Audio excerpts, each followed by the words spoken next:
नमस्ते दोस्तों, क्या आप भी इजराइल जाकर काम करना चाहते हैं और आपको सही रास्ता नहीं मिल पा रहा है, आपके दिमाग में एनी टाइम कन्फ्यूजन रहता है कहाँ पे जाएं, क्या करें, तो ये वीडियो आपके लिए बहुत ही पावरफुल होने वाला है। इजराइल आने के दो ही रास्ता है, पहला एनएसडीसी, दूसरा प्राइवेट एजेंसी जैसे कि प्राइवेट ऑफिस वाले।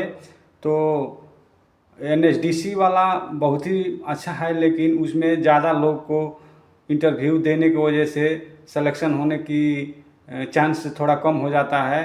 और आपके नसीब के आप अपना नसीब के ऊपर डिपेंड करता है कि आपका नसीब कितना अच्छा है। और प्राइवेट एजेंसी में अगर जा कर के आप इंटरव्यू पास कर लेते हैं तो आपको इजराइल आने से कोई नहीं रोक सकता है, ना ही तो कोई दलाल, ना ही तो कोई एजेंट।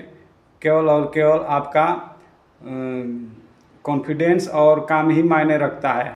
चलो अब इंटरव्यू में पूछे जाने वाले सवालों के बारे में देखते हैं। आज मैं इस वीडियो में आपको बताऊंगा स्टील फिक्सर इंटरव्यू किस तरह पास करते हैं, क्योंकि अगर इंटरव्यू आप निकाल लेते हैं तो आपका आधा से ज़्यादा काम हो जाता है। प्राइवेट से अगर आना है तो दोनों माध्यम से अगर आप आएंगे तो आपका बगैर इंटरव्यू निकाले हुए सिलेक्शन नहीं हो पाएगा। इसीलिए आज इस वीडियो में मैं बताऊंगा कि स्टील फिक्सर का इंटरव्यू किस तरह निकालते हैं, किस तरह क्या क्या सवाल पूछा जाएगा, उसका सही आंसर दूंगा। जो भी क्वेश्चन का जवाब मैं दूंगा, समझ लीजिए इसके अंदर से ही आपको पूछेगा इंटरव्यूअर, कोई भी इसके अंदर ही सवाल आएगा आपका। स्टील फिक्सर में जो सवाल पूछा जाता है उसमें से एक सवाल है, पहला सवाल जो कि है कवर ब्लॉक क्या है।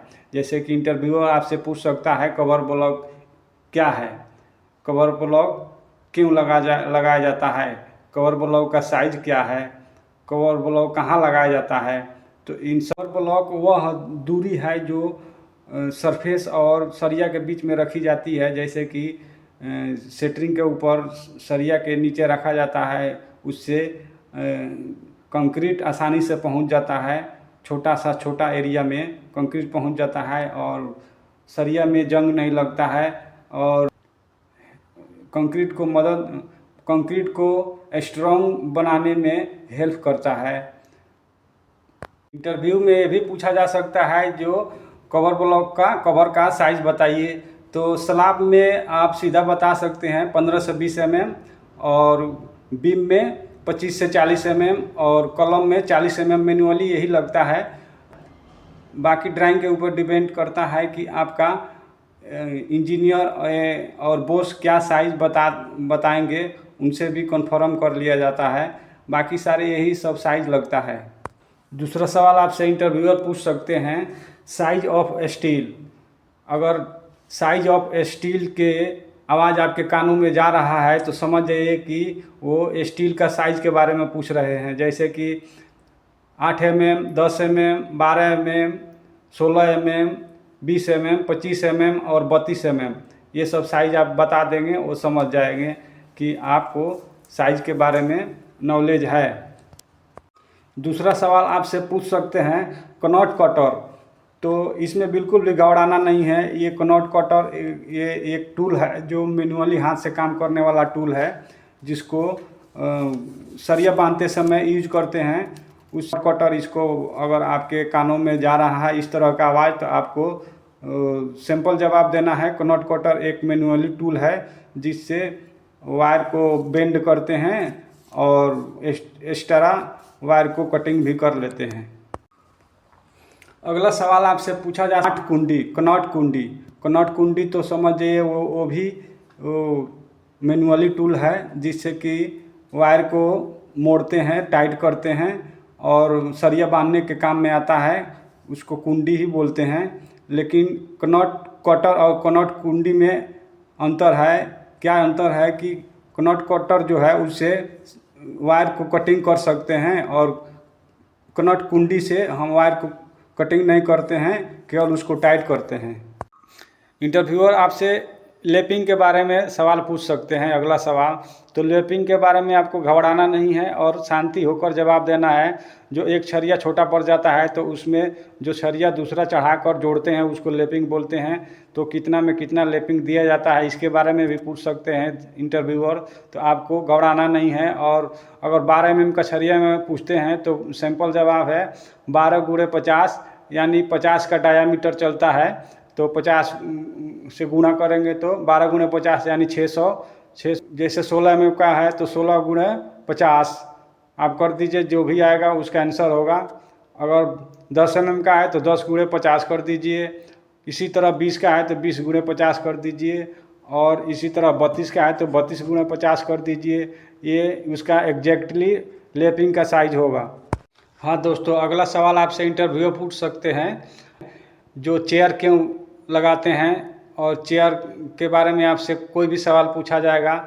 चेयर अगर पूछ दिया जाए जो चेयर क्या है, चेयर क्यों लगाते हैं, तो आपका सही जवाब होगा चेयर स्लैब के अंदर टॉप बार और बॉटम बार के बीच में सेंटर में लगाया जाता है, उसका प्रॉपर गैप मेंशन करने के लिए, जिससे कि टॉप बार नीचे डाउन नहीं होगा कंक्रीट डालते समय। अगर चेयर नहीं लगाया जाए तो दोनों सरिया एक ही में चिपक जाएगा और उसका मजबूती में उतना असर नहीं आएगा जितना होना चाहिए था। अगला सवाल आपसे इंटरव्यूअर पूछ सकते हैं, कट लेंथ ही क्या है।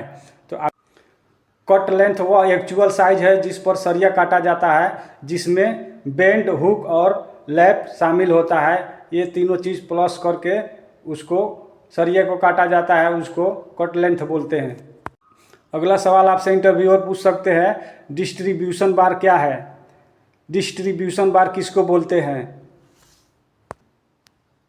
डिस्ट्रीब्यूशन बार क्या है। डिस्ट्रीब्यूशन बार स्लैब के अंदर लगाया जाता है। जो स्लैब के मेन बार होता है उसके ऊपर लगाया जाता है, उसको उस स्लैब के लोड को चारों तरफ बांट देता है और क्रैक होने से बचा लेता है। अगला सवाल आपसे इंटरव्यूअर पूछ सकते हैं, रिंग क्या है और क्यों लगाया जाता है, और रिंग का साइज क्या होता है। रिंग कॉलम और बीम में मेन बार को सही पोजीशन में पकड़ कर रखता है और बीम और कॉलम को क्रैक होने से भी बचाता है। और रिंग डालने से बीम और कॉलम का स्ट्रॉन्ग यानी मजबूती और ज़्यादा बढ़ जाती है। और रिंग का साइज़ के बारे में भी पूछ सकते हैं आपसे इंटरव्यूअर। जो मान लीजिए 7 इंच बाई 7 इंच का रिंग बनाना है तो कितने का सरिया काटना पड़ेगा। इसके लिए आपका सही जवाब होगा, जैसे 7 चौका 28, 7 बाई 7 का, तो और जो 4 बार मोड़ते हैं, 4 जगह मोड़ते हैं, तो उसको भी ऐड कर लेंगे तो वो 2 इंची में सब हो जाएगा। यानी 7 बाई 7 का रिंग बनाने के लिए हमें 30 इंच का सरिया काटना पड़ेगा। कौन सा इंटरव्यू है कमेंट में बताइए, मैं पूरा हेल्प करूँगा, वीडियो बनाऊँगा और जिस तरह हो सकता है मैं आपका इंटरव्यू के लिए हेल्प करूँगा।